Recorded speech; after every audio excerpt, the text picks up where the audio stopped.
आता मी बैठक मारलेली आहे, कारण की आता मी इंडू माझे पाय दुखत आहेत आणि मी इथं बसलेलं आहे. माझं सामान आहे आणि याच्यामध्ये ते ठिबकचं सारं सामान आहे. नळ्या एनलाईन आहे, टेप आहे, आरी पत्ता आहे, एनलाईन आहे.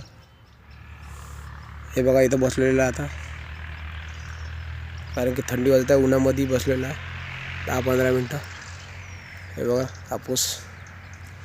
तर हे बघा जमीन कशी उरलेली आहे पाहू शकता तुम्ही, कारण की आता ऊन तपत आहे. थंडीत जास्त पाणी द्यावे लागत नाहीत सफरचंदांच्या झाडाला, पण झाडं 10 महिन्यामध्ये बघा तुम्ही झाडाची क्वालिटी आणि झाड बघा कसे झालेले आहेत. हे तर आपण पाहू शकता सफरचंदांच्या झाडाला. हे बघा नजारा बघा.